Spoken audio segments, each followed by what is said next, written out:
हम संस्कृत व्याकरण की पुस्तक से पाठ 1 संस्कृत वर्णमाला पढ़ेंगे। संस्कृत वर्णमाला पाठ संवाद के द्वारा समझाया गया है। संवाद अध्यापक और बच्चों के बीच में है। तो सुनिए पाठ। अध्यापक बोलते हैं, सागर एष कै। सागर, यह क्या है? सागर, एष वृक्ष, यह पेड़ है। अध्यापक, आम, हाँ। यह आम का अर्थ हाँ है, आम खाने वाला फल नहीं है। एष वृक्ष, यह पेड़ है। परम किम भवान जानाति अस्मिन् शब्दे कति वर्णा। परंतु क्या आप जानते हैं कि इस शब्द में कितने वर्ण हैं? सर्वे छात्रा, सभी विद्यार्थी, हस्तम उत्थाय समवेत स्वरेण, हाथ ऊपर उठाकर एक स्वर में बोलते हैं। व्री जमा शय अत्र द्वो वर्णो, यहाँ 2 वर्ण हैं। अध्यापक, नहीं, अत्र वै हलन जमा री जमा कै हलन जमा शय जमा ए जमा विसर्ग। अगर विसर्ग दी गई है तो आपको विसर्ग लगानी है। इति षड् वर्णा सन्ति, ये 6 वर्ण हैं। सर्वे छात्रा, सभी विद्यार्थी, आश्चर्यचकिता भवन्ति, हैरानी के साथ देखते हैं या हैरान होते हैं। अध्यापक, आश्चर्य माँ करो, आश्चर्य मत करो, हैरानी मत करो, माँ का अर्थ है मत, करो। शब्दानाम निर्माणम एवं एव वर्णानाम संयोगेन भवति, शब्दों के निर्माण से इसी प्रकार ही वर्ण संयोजन होता है। सर्वे छात्रा, ओहो, परम यदि वर्णानाम विन्यास भवति तदा किम कथ्यते।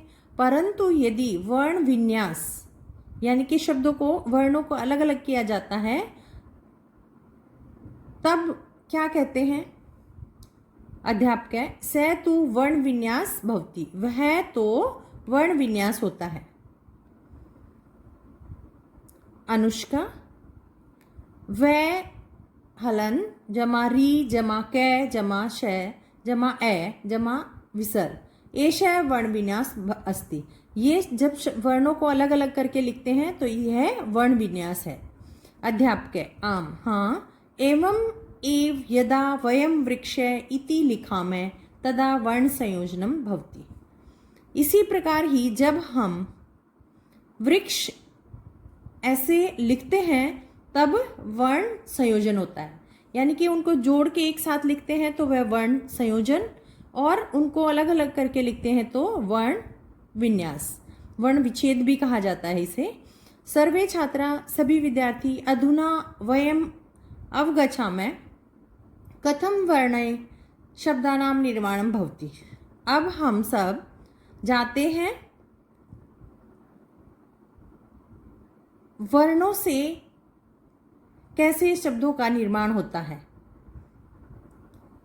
तो वे सभी बच्चे बाहर अध्यापक के साथ बगीचे में इनको मौखिक रूप से इन सभी बातों को सीख रहे हैं। तो फिर उसके बाद वह कक्षा में जाने के लिए इस तरह से बोलते हैं। अध्यापक, अधुना वयम संपूर्ण वर्णमाला पठिष्यामः, अब हम सब पूरी वर्णमाला पढ़ेंगे। सागर, सागर, अहम लिखामि, मैं लिखता हूँ। अध्यापक, आम आगच्छतु, हाँ आओ। सागर, श्यामपटस्य समीपम गत्वा श्यामपटे लिखति। सागर श्यामपट का अर्थ होता है ब्लैक बोर्ड के पास जाता है, जाकर ब्लैक बोर्ड पर लिखता है। तो ये था आपका संवाद अध्यापक और विद्यार्थियों के बीच में। अब आपको बताया गया है संस्कृत वर्णमाला। संस्कृत वर्णमाला में क्या क्या होता है उसके बारे में बताया है। वर्णा द्विविधा भवन्ति, वर्ण 2 प्रकार के होते हैं, स्वरा व्यंजना। व्यंजनानि, स्वर और व्यंजन। फिर उसके बाद है स्वर। स्वर किसे कहते हैं? स्वरा ते कथ्यन्ते येषाम् उच्चारणं स्वतंत्रताया भवति, स्वरा त्रिविधा भवन्ति, त्रिविधा भवन्ति। स्वर वे होते हैं जो अपना, जिनका उच्चारण स्वतंत्र रूप से अपने आप होता है, उन्हें किसी का सहारा लेने की जरूरत नहीं है, वह अपने आप में पूर्ण होते हैं। स्वरा त्रिविधा सन्ति। स्वर 3 प्रकार के होते हैं, हर्ष्व स्वर, दीर्घ स्वरा, प्लुत स्वरा। फिर है परम प्रमुख रूपेण प्रयोगे तु केवलम हर्ष्व स्वरा दीर्घ स्वरा च आगच्छन्ति। अब कौन से हर्ष स्वर में आते हैं और कौन से दीर्घ स्वर में आते हैं, तो ये हम देखते हैं। हर्ष्व स्वरा एतेषाम उच्चारणे एक मात्राया प्रयोग भवति। हर्ष स्वर में सिर्फ एक मात्रा होती है। एतेषाम उच्चारणे द्वितीय मात्रा प्रयोग भवति। इसमें दीर्घ स्वर में 2 मात्राएं होती हैं।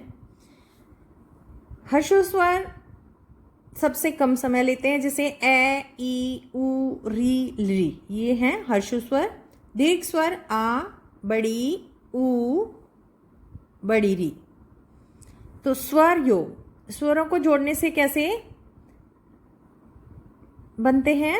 कौन सा स्वर बनता है?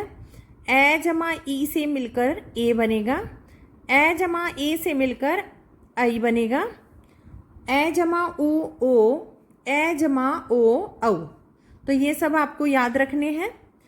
एवं 13 स्वरा भवन्ति, और संस्कृत में 13 स्वर हैं। इनको ध्यान से एक बार सुनिए आप। वर्णानां मेलनम वर्ण संयोजनम भवति। वर्णों के मेल से वर्ण संयोजन होता है। ये वर्ण अलग अलग करके दिए हैं, इनको मिलाकर वर्ण संयोजन बन गया है। वर्ण विन्यास, ये वर्ण विन्यास है, जैसे छात्रा को अलग अलग लिख दिया गया है। ये वर्ण विन्यास या वर्ण विच्छेद भी कहा जाता है। वर्णानां मेलनम विन्यासे इवा स्वर्णां व्यंजनानि व्यंजनानां च प्रयोग भवति। इस तरह से नर का न, ए, रे, ए विसर्ग। अत्र न, रे द्वे व्यंजने स्त परम ए तु स्वर अस्ति। तो यहाँ पर व्यंजन और स्वर है। वर्णा द्विविधा भवन्ति। वर्ण 2 प्रकार के होते हैं, स्वर और व्यंजन। स्वरा त्रिविधा, स्वर 3 प्रकार के होते हैं, हर्ष्व, दीर्घ और प्लुता। अनेन से संयुक्त स्वरा अपि भवन्ति, और भी संयुक्त स्वर होते हैं। ए जमा ई ए जमा ए आई, उ ए जमा उ ओ, ए जमा ओ औ। अब इस पाठ का आता है अभ्यास। अभ्यास में मैंने यहाँ पर टिक लगाए हुए हैं। आपको अपनी पुस्तक में सभी क्वेश्चंस फिल करने हैं। उचित उत्तरम चित्वा लिखित। इनमें से आपको चुनकर सही उत्तर लिखना है। एतेषु कैस हर्षु स्वर है, इनमें से कौन सा हर्षु स्वर है? तो ये आपको बुक में से अच्छी तरह से याद करने हैं। कौन सा हर्षु स्वर है, कौन सा दीर्घ स्वर है।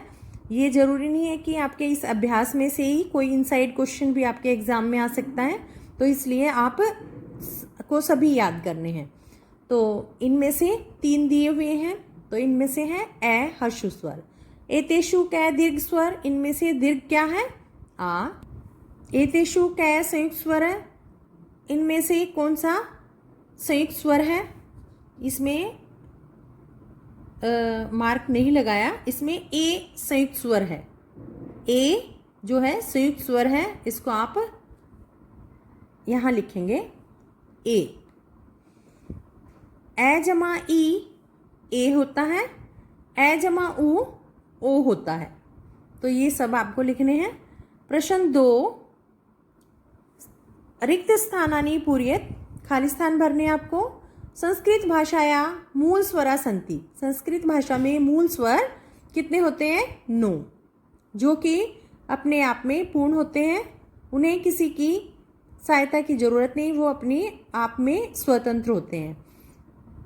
फिर है मूल स्वरा डैश अपि कथ्यन्ते, मूल स्वर को हश्व स्वर भी कहते हैं। नेक्स्ट क्वेश्चन है आ ई उ री स्वरा भवन्ति, ये क्या है? स्वर है। ए आ ई फिर आएगा उ। तो आपको इस तरह से ये फिलअप्स भरने हैं। नेक्स्ट है ए जमा ए से मिलकर आई बनेगा। आपको ये दिया हुआ है तो आपको देखना है कि किसको मिलाने से ये बनता है स्वर। तो ए और उ को मिलाने से ओ बनता है और ए और ओ को मिलाने से औ बनता है। उसके बाद है नेक्स्ट क्वेश्चन, थर्ड क्वेश्चन है एतेषां सम्मुखे लिखत एष हर्ष स्वर दिग् स्वर व संयुक्त स्वर यथा। जो वर्ण दिए गए हैं, स्वर दिए गए हैं, इनके सामने आपको बताना है कि हर्षव है, दीर्घ है या संयुक्त है।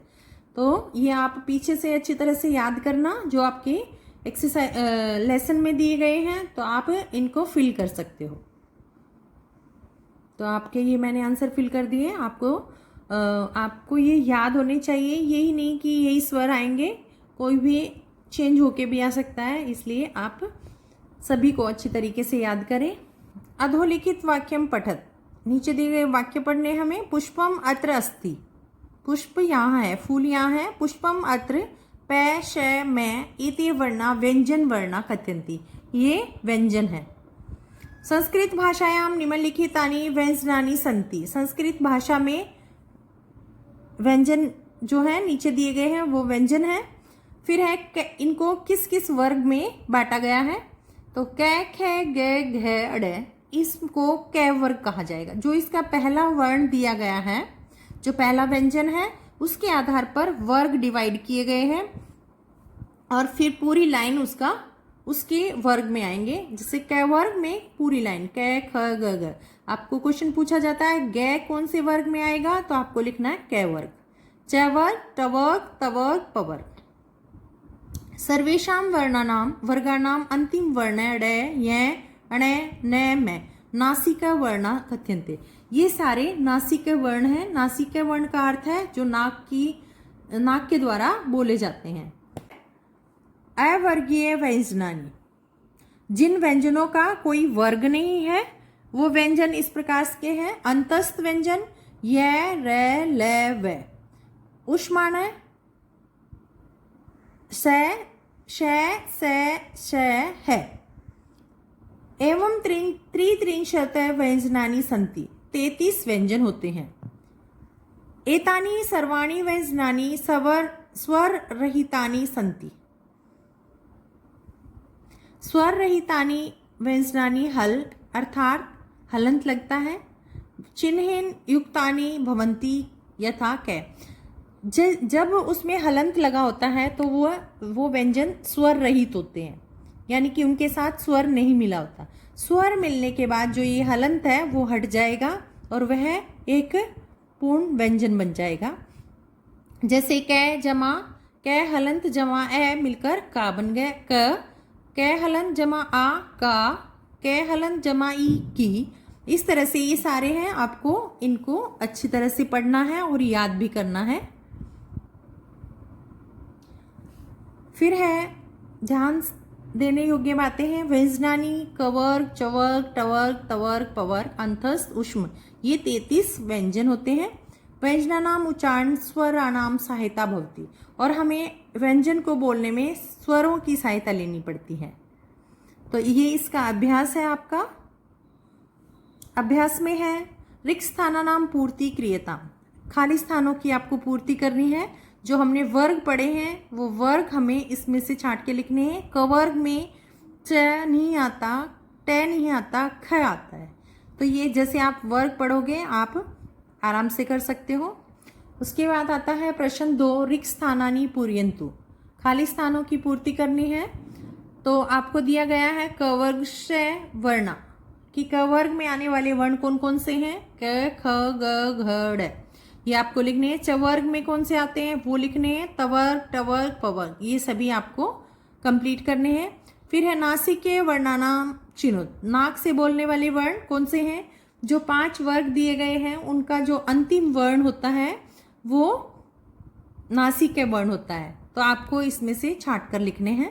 नासिक्य वर्ण है, क नहीं है, यह नासिक्य वर्ण है, ट नहीं है, अणे है, मैं है, ल और व नहीं है। तो इसमें से नासिक्य वर्ण है यह, अणे और मैं। नेक्स्ट क्वेश्चन है प्रश्न 4, आम व न लिखंतु। आम और नहीं लिखना है। यह अंतस्थ वर्ण है, यह अंतस्थ वर्ण में आता है आम, हाँ। ट वर्ग में आम, मैं नासिक्य वर्ण आम। ये इसमें बाय मिस्टेक गलत लिखा हुआ है, तो आप इसको आम करेंगे, क्योंकि मैं जो 5 वर्ण दिए गए हैं उन सभी वर्णों के अंतिम वर्ण में मैं भी आता है, तो ये भी नासिक वर्ण है, तो आपको लिखना है मैं। नासिक वर्ण है तो आम लिखना है आपको, यहाँ इसको करेक्ट करना है आपको। तवर्ग में आम। तो ये सारे सभी के आंसर आम हैं। अब है उच्च स्तरीय चिंतन प्रश्न। अब ये प्रश्न है जो आपको करने हैं अपने आप से, पाठ के आधार पर। पहले आप पाठ को पढ़ेंगे, फिर आपको खुद फिल करना है। अगर आपको कोई डाउट है तो आप पूछ सकते हो। इसमें है जैसे ये सारे वर्ण दिए गए हैं, इनमें नासिक के वर्ण छांट कर इधर लिखने हैं, अंतस्थ इधर और ऊष्म इधर। वेरी इजी क्वेश्चन, तो आपको ये अपने आप से करना है।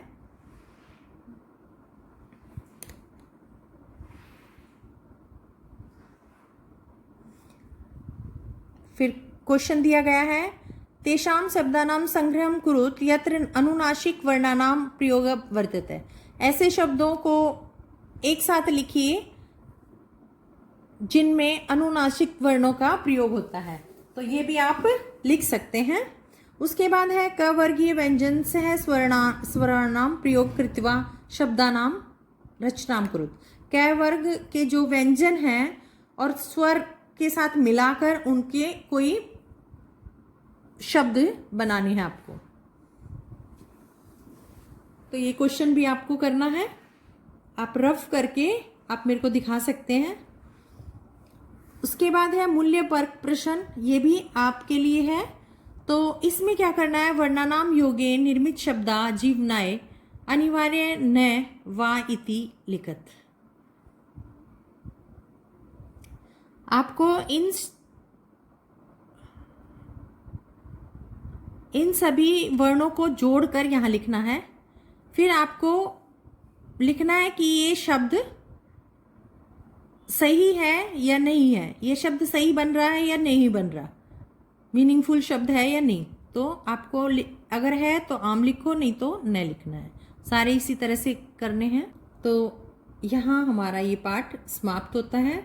आप सब बच्चों को करना है, और पहले आप पूरी वीडियो को देखेंगे, फिर आप समझेंगे, और आपको एकदम से आंसर फिल नहीं करने हैं। पहले आपको खुद से आंसर फिल करने हैं, फिर आप इसके साथ, बुक के साथ, इस वीडियो के साथ मैच करेंगे, देखेंगे आपको लेसन कितना समझ में आता है। तो ये आपका सेल्फ टेस्ट होगा, आप इसको करके देखना और बाद में चेक करना। पेंसिल से भरना ही सारी बुक, और फिर आप उसको अगर गलत होता है तो इरेज करके करेक्ट वर्ड लिखना है। तो इसका आपके साथ साथ रिवीजन भी हो जाएगा।